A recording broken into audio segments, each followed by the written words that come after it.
Nominated పదవుల భర్తీకి CM పెట్టుకున్న డెడ్లైన్ దగ్గర పడుతుండటంతో ఆశావహుల్లో టెన్షన్ రోజురోజుకి పెరిగిపోతోంది. ఇప్పుడు పదవులు దక్కకుంటే మళ్ళీ ఇప్పట్లో ఆ ఛాన్స్ లేదని ఫిక్స్ అయిపోయారట నేతలు. ఎవరికి వారు పదవుల కోసం లాబింగ్ మొదలు పెట్టడంతో ఎమ్మెల్యేలకు కూడా టెన్షన్గానే ఉంది.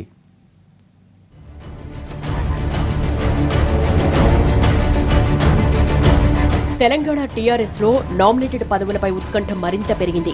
8వ తేదీలోపు పదవులన్నీ భర్తీ చేస్తామని సీఎం హామీ ఇవ్వడంతో నేతలు తమ ప్రయత్నాల్లో బిజీ అయిపోయారు. నిజామాబాద్, కామారెడ్డి జిల్లాల ఎమ్మెల్యేలు తమకు కావలసిన వారికి నామినేటెడ్ పోస్టులు దక్కేలా తీవ్ర స్థాయిలో ప్రయత్నిస్తున్నారు. నామినేటెడ్ పోస్టుల ఎంపికలో స్థానిక ఎమ్మెల్యే కీలకంగా వ్యవహరిస్తున్నారు.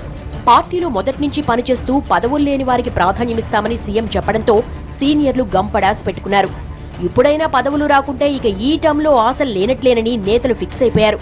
ఇప్పటికే 3 ఏళ్లు గడిచిపోవడంతో పట్టుబట్టి ఏదో ఓ పదవి తెచ్చుకుంటే కనీసం 2 ఏళ్లైనా అధికారిక హోదాను అనుభవించవచ్చని ఆశపడుతున్నారు. 2 జిల్లాల నుంచి నామినేటెడ్ పదవుల ఎంపికలో ఎంపీ కవిత కీలకం కావచ్చనే చర్చ జరుగుతోంది.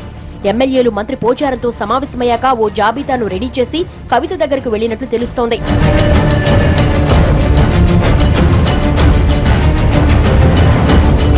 నిజామాబాద్ మార్కెట్ కమిటీ చైర్మన్ పదవి అందరినీ ఊరిస్తోంది. 3 ఎమ్మెల్యేలు, ఓ సీనియర్ నేత తమవారికే ఈ పదవి దక్కేలా పావులు కదుపుతున్నట్లు సమాచారం.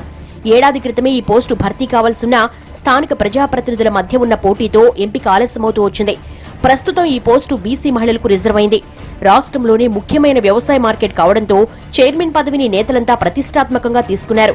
దీంతో పాటు రాష్ట్ర స్థాయి కార్పొరేషన్లలో డైరెక్టర్ పోస్టులు ఖాళీగా ఉన్నాయి. జిల్లాకు చెందిన కొందరు నేతల్ని సెన్సార్ బోర్డులో కూడా నియమించే అవకాశాలున్నాయంటున్నారు. రాష్ట్రంలో ఇప్పటిదాకా కార్పొరేషన్ల చైర్మన్లను మాత్రమే నియమించారు. డైరెక్టర్ల పోస్టుల్లో జిల్లాకు చెందిన సీనియర్ నేతలకు అవకాశం కల్పించవచ్చని భావిస్తున్నారు.